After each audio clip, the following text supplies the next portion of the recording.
बिहार में शासन प्रशासन को लेकर सियासी घमासान तेज हो गया है। नेता प्रतिपक्ष तेजस्वी यादव ने राज्य सरकार पर गंभीर आरोप लगाए हैं और प्रदेश की स्थिति को अत्यंत चिंताजनक बताया है।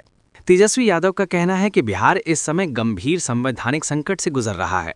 उनके अनुसार प्रदेश में कानून व्यवस्था पूरी तरह से ध्वस्त हो चुकी है और अपराध के मामले लगातार बढ़ रहे हैं। उन्होंने आरोप लगाया कि भ्रष्टाचार अनियंत्रित हो गया है, जबकि उच्च अधिकारी मूकदर्शक बने हुए हैं। विपक्ष के नेता ने यह भी दावा किया कि चुनाव के 5 महीने बाद भी सरकार जनता के बुनियादी मुद्दों से दूर है।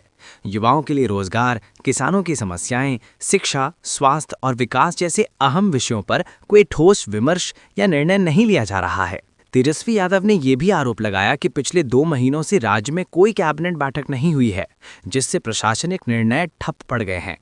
उनका कहना है कि सरकार आंतरिक खींचतान और कुर्सी की लड़ाई में उलझी हुई है, जिसके कारण आम जनता की समस्याएं लगातार बढ़ती जा रही हैं। उन्होंने किसानों की बदहाल स्थिति का जिक्र करते हुए कहा कि फसल बर्बाद हो रही है, जबकि शिक्षा और स्वास्थ्य व्यवस्था भी चरमराई हुई है। तेजस्वी यादव ने राज्य की वर्तमान स्थिति को अत्यधिक चिंताजनक और बदहाल बताते हुए सरकार से तत्काल प्रभावी कदम उठाने की मांग की है। फिलहाल इन आरोपों पर सरकार की ओर से आधिकारिक प्रतिक्रिया का इंतजार है। बिहार की राजनीतिक सरगर्मियां आने वाले दिनों में और तेज होने की संभावना है। चीजें फंसती नजर आ रही है। अब देखिए कौन बनेगा नहीं बनेगा, लेकिन वास्तविकता यही है कि बिहार जो है बदहाल हो गया है, बर्बाद इन लोगों ने कर दिया है। किसी चीज़ की बात कीजिए, लॉ एंड ऑर्डर की बात कीजिए, किसान की बात कीजिए, नौजवान की बात कीजिए, पढ़ाई की बात कीजिए, दवाई की बात कीजिए, बिहार जो है सफ़र कर रहा है।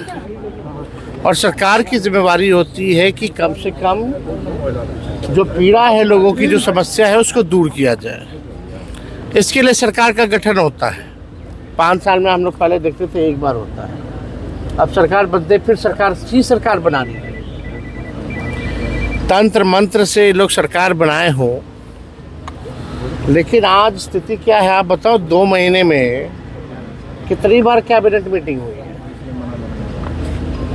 इस पे कोई चर्चा नहीं कर रहा कि एक निर्णय जो है नहीं लिया जा रहा। बिहार की क्या स्थिति बनी हुई है, यानी ये साफ दिखता है ना हम लोगों को कि भाई जो सरकार में जो लोग हैं, जो भी पार्टियां हैं, जो भी नेता हैं, और कहने को तो ये डबल इंजन की सरकार है, केंद्र में भी और यहाँ भी 20 सालों से भी ज़्यादा, लेकिन अभी तक जो है कोई कैबिनेट मीटिंग नहीं हो रहा है।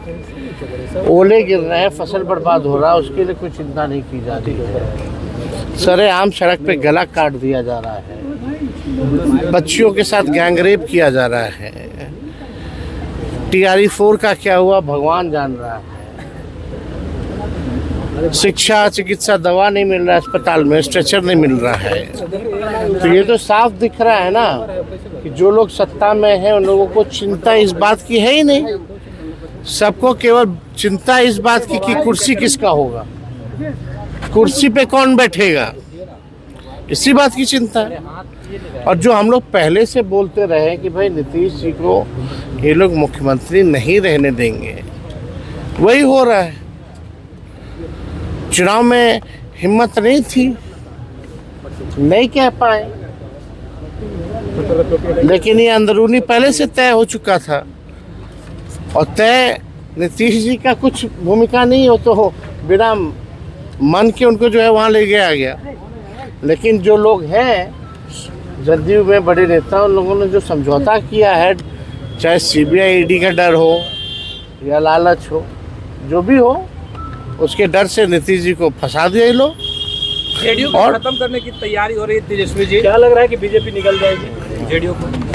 अब निकले ना निकले, अब जदयू वाला लोग जाने।